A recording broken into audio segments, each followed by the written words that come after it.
saya Ahmad Fahmi Abdillah. Saya adalah mahasiswa Universitas Pamulang. Pada kesempatan ini kami dari kelompok 1 akan memberikan tutorial bagaimana cara melakukan QA dan testing pada sebuah software. Tapi sebelum masuk ke dalam tutorialnya, mari kita belajar apa itu QA, testing, dan apa saja yang ada dalam software testing itu.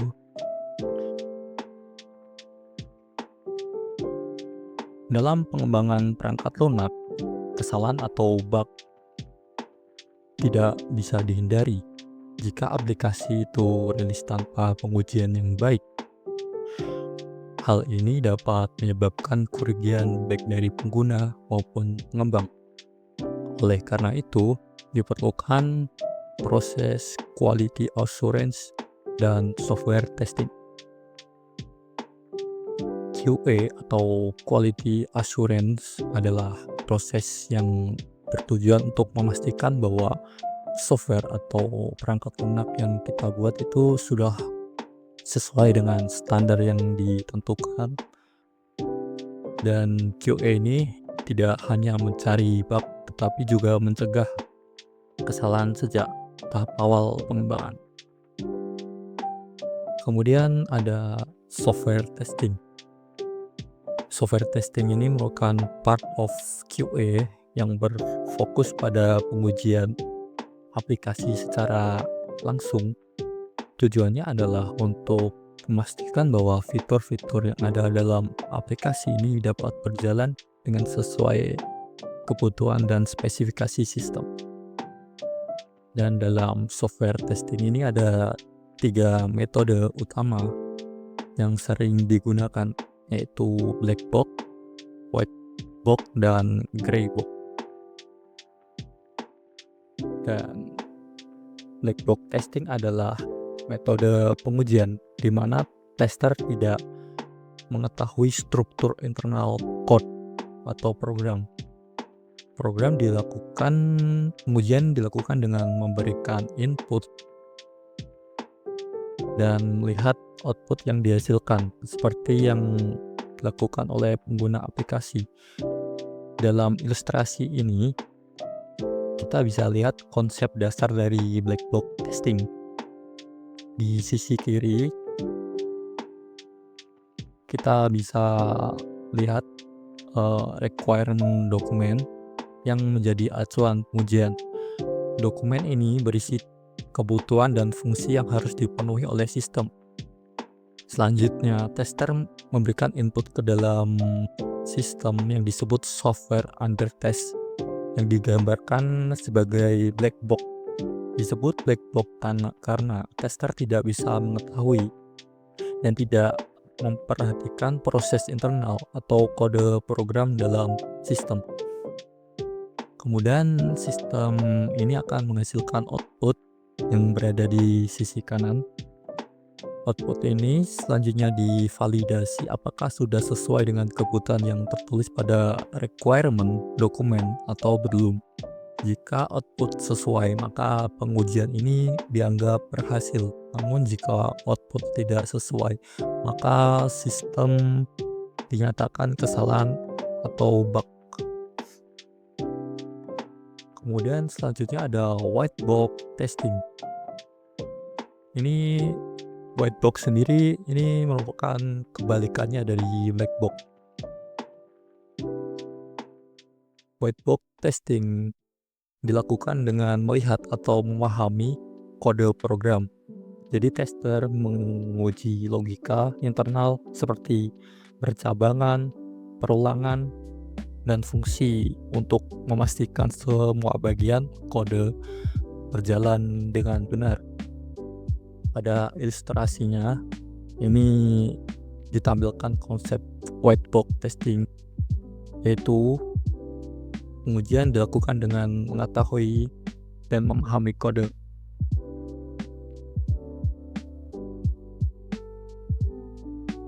Tujuan utama dari pengujian ini adalah memastikan bahwa alur logika program dapat berjalan dengan benar sesuai dengan yang dirancang oleh developer. Kemudian yang terakhir ada gray box. Gray box testing merupakan metode gabungan antara black box dan white box. Tester memiliki pengetahuan terbatas tentang struktur internal sistem seperti database atau alur data, tetapi tetap melakukan pengujian dari sisi pengguna. Oke, selanjutnya untuk praktik tesnya sendiri akan dibawakan oleh rekan saya, Andes dan Fadil. Untuk itu saya serahkan. Oke, selamat malam teman-teman. Malam ini saya akan menjelaskan tentang black box testing. Sebelum kita mulai ke black box testing ini teman-teman, kita akan mengetahui dulu apa sih itu black box testing. Nah, black box testing adalah cara menguji sebuah aplikasi dengan melihat hasilnya saja tanpa peduli bagaimana kode di dalamnya dibuat. Nah, ibaratnya itu seperti kita menggunakan sebuah HP atau kita melihat sebuah web yang dasarnya kita tidak tahu bagaimana kode di dalamnya. Kita hanya tahu menekan tombol input, kita lihat apa yang terjadi ketika kita menekan tombol output. Kalau sesuai berarti benar, kalau tidak berarti ada masalah. Nah, kita ini nggak perlu tahu bagaimana programnya atau isi penulisan kodenya. Nah, setelah kita melakukan black box testing tersebut, kita juga harus mengetahui apa itu tujuan black box testing. Nah, black box testing bertujuan untuk memastikan aplikasi berjalan sesuai fungsi, mengetahui apakah fitur bekerja dengan benar, menghindari error saat digunakan oleh pengguna, dan memastikan aplikasi siap dipakai. Lalu pertanyaannya, siapa yang melakukan? Nah, karena black box testing ini tadi sesuai yang saya jelaskan, itu kita tidak perlu tahu kodenya atau tidak perlu paham cara coding atau membuat kodenya, maka black box testing ini bisa dilakukan oleh siapapun. Biasanya dilakukan oleh tester, user, maupun developer. Nah, tapi prinsip utamanya kembali lagi ke tadi, bahwa black box testing ini tidak harus orang yang bisa ngoding ataupun paham kode sebuah pembangunan web atau aplikasi. Dalam black box testing ini sebenarnya fokus ke dalam input, output, tidak melihat kode berdasarkan kebutuhan sistem dan dilihat dari sudut pandang penggunanya. Contoh dari sudut pandang penggunanya ini seperti contoh sederhananya, misalkan di suatu web ada form pendaftaran. Nah, maka akan di-input nama diisi, data tersimpan. Jika nama kosong muncul peringatan, berarti fitur validasinya berjalan. Jika nama kosong tidak diisi tapi tidak muncul peringatan, berarti fitur validasinya tidak berjalan. Nah, poin-poin yang harus diuji umum dalam black box testing ini biasanya yang tadi seperti yang sudah saya jelaskan di atas. Lalu nanti di situ akan ada form untuk pengisian siapa yang menguji dan apa saja yang diuji. Nah, teman-teman, di sini sekarang kita akan uji ya teman-teman. Kita akan uji salah satu web menggunakan black box testing. Setelah itu nanti saya akan jelaskan apa kelebihan dan kekurangan black box testing ini teman-teman. Nah, di sini teman-teman bisa lihat di sini ada halaman login admin di SNAN1 Puus teman-teman. Nah, pertama kita akan memasukkan login dengan menggunakan yang benar atau dengan menggunakan email dan password yang benar. Pertama di sini kita masukkan coba@gmail.com. Lalu kita masukkan passwordnya, kita login. Nah, di sini localhost ini memberikan validasi sukses. Tandanya login ini sukses dilakukan karena localhost di sini menyatakan login sukses. Kita klik OK teman-teman. Nah, di sini berarti kita dapat login. Berarti yang pertama untuk login sukses atau validasi login sukses itu berhasil dilakukan. Sekarang kita coba logout.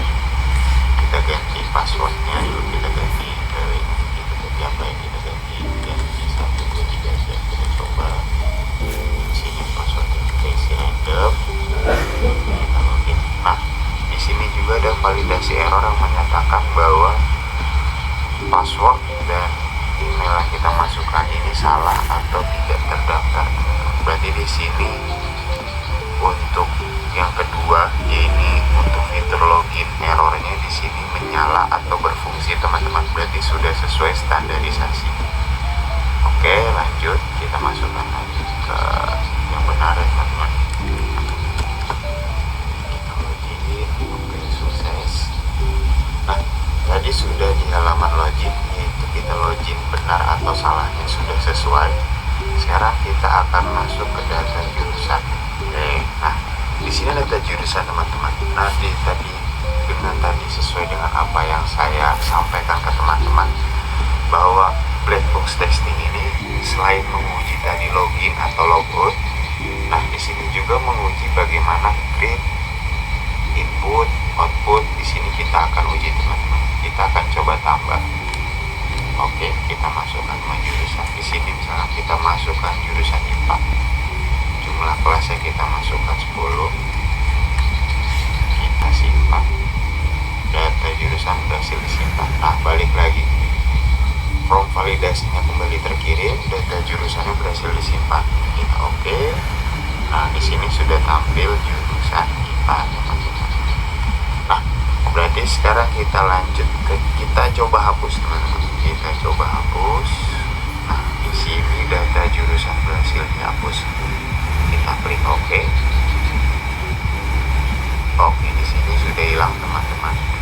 Berarti input dan output di dalam web ini berhasil atau sukses. Tandanya black box testing di dalam web ini berhasil ataupun memenuhi persyaratan, teman-teman. Nah, seperti tadi yang sudah saya sampaikan, bahwa black box testing ini memiliki kelebihan dan kekurangan. Apa aja sih kelebihan dan kekurangannya? Kelebihannya yang pasti mudah dilakukan karena tidak perlu pemahaman kode mendalam, kode seperti paham kode PHP, CSS, Logic, JS-nya kita tidak perlu paham, dan sangat ramah untuk pemula. Dan karena black box testing ini fokus ke pengalaman pengguna, maka tidak perlu pemahaman kode yang mendalam, teman-teman. Nah, kekurangan black box testing ini yang pertama itu jelas tidak tahu kesalahan di dalam kode, karena kembali lagi bahwa user yang mengetes ini itu hanya berfokus kepada pengalaman pengguna, seperti fitur login, fitur input output data, CRUD, itu hanya fokus ke situ saja, teman-teman. Nah, kekurangan yang berikutnya itu tidak menguji logika program secara detail. Nah, karena tadi alasannya kembali ke poin pertama, karena orang yang men-testing aplikasi web ini tidak tahu ke dalam kode atau tidak tahu kesalahan di dalam kode, otomatis logika di dalam kode pun tidak terlihat, kawan-kawan semua. Nah, saya rasa seperti itu saja penyampaian saya soal black box testing, teman-teman. Semoga bermanfaat dan dapat dimengerti oleh teman-teman semua. Sekian dari saya, terima kasih. Oke, selamat malam teman-teman. Oke, halo semuanya. Jadi video ini gue sebagai Ahmad Fadila, salah satu anggota kelompok ini, mau menjelaskan white box testing pada sebuah sederhana berbasis secara certified menggunakan XAMPP. Berbeda dengan black box testing yang sebelumnya ada di simulasi sama Mas Andes, pada white box testing ini pengujian dilakukan dengan melihat langsung struktur dan logika kode programnya. Jadi white box testing ini secara sederhana itu adalah teknik pengujian yang berfokus pada alur logika internal aplikasi seperti percabangan if-else, alur eksekusi programnya, dan validasi logikanya. Pengujian ini biasa dilakukan oleh developer atau QA teknik. Jadi orang-orang QA tester itu yang melakukan white box testing, black box testing itu mereka yang biasa melakukan ini untuk mengetes setiap jalur logika berjalan dengan benar sebelum itu masuk ke ranah produksi. Dan jadi di sini projectnya itu yang saya mau jadiin contoh itu kayak website kursus gini, jadi kayak bisa buat daftar, dan ini misalkan dilihat user nih laman UI-nya kayak gini, nanti bisa login terus bisa lihat course-nya atau kayak kursusnya tuh ada apa aja kayak gitu. Dan di sini langsung lab aja project-nya itu bisa lab di HTDocs ya.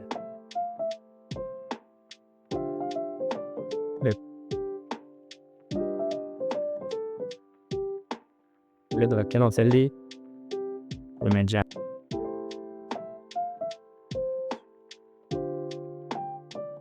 Kita langsung buka di Visual Box aja, Visual Studio Code.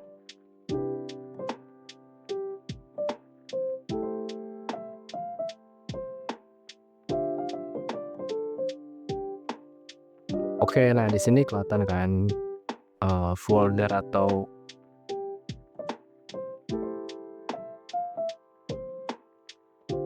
sudah semua? Oke. Jadi sini kelihatan nih tampilan folder project di HTDoc-nya tuh nama foldernya tuh mcoms. Yang maksudnya tuh Mister Komputer seperti halaman ini tadi.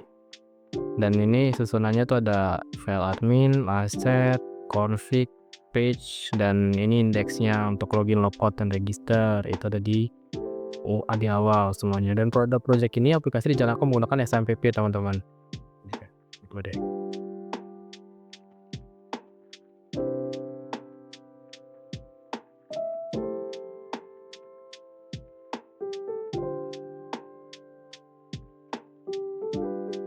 Oke, setelah kita menggunakan SMPP, karena ini kan aplikasi server side, jadi kita pakai servernya itu SMPP. Ini udah jalan di port 336.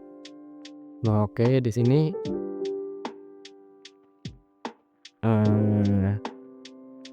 ini salah PHP yang menangani form itu. Form di awal ini halaman utamanya nih, index. Terus untuk loginnya, ini file loginnya seperti ini. Dan sini ada logika untuk validasi inputnya dan proses pengambilan data dari database. Nah, pada simulasi ini saya akan fokus pada alur logika utama aplikasinya. Kita langsung buka ke kolom login aja mungkin ya. Dan langkah pertama nih dalam whiteboard testing adalah mengidentifikasi logika programnya. Di sini kita bisa melihat adanya pengecekan input kosong. Bahkan di sini code-nya.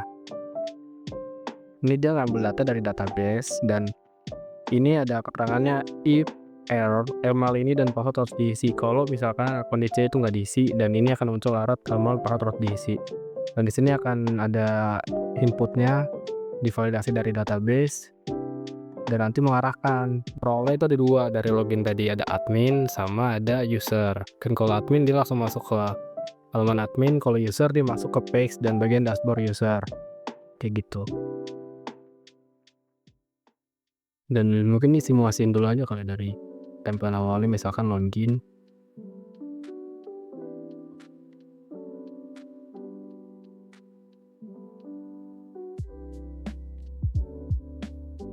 Nah, ini langsung masuk ke halaman user dashboard user. Dan misalkan kita masuk ke admin, dia akan maksudnya beda karena call-nya itu berbeda tanpa. Nah, kalau yang admin itu kan adminnya admin at baris.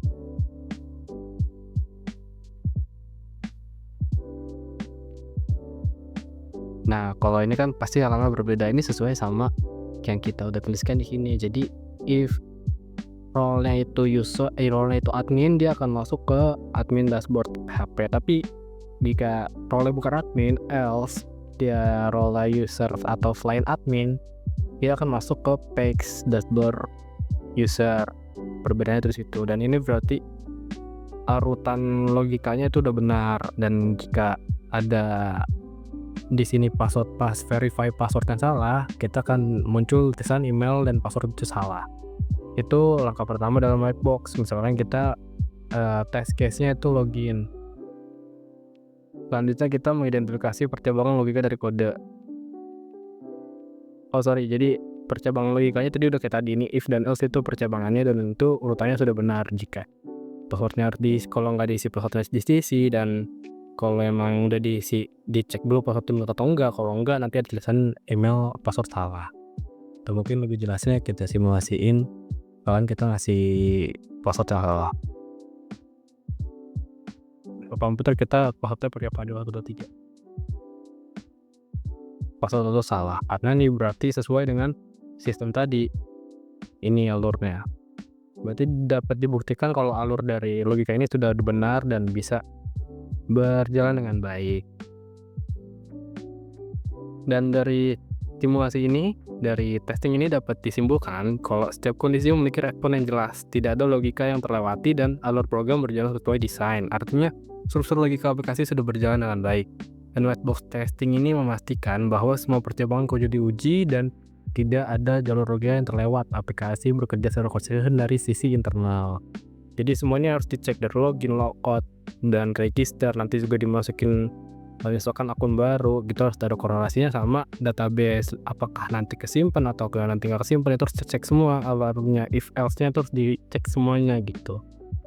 Dan itulah jadi perbedaannya. Jika black box testing itu berfokus pada hasil dari sisi user, maka white box ini berfokus pada cara aplikasi bekerja di dalam atau di dalam kodenya ini, dari semua korelasi-relasi dari tiap filenya ini. Dan berdasarkan hasil white box testing yang dilakukan tadi dengan test case pertama, dapat disimpulkan bahwa alur logika pada web server side ini telah berjalan sesuai dengan perancangan dan bebas dari kesalahan dari logika utama. Oke, mungkin cukup segitu aja penjelasan yang saya kasih. Sekian penjelasan dan semua white box testing pada web server side ini. Terima kasih. Assalamualaikum warahmatullahi wabarakatuh.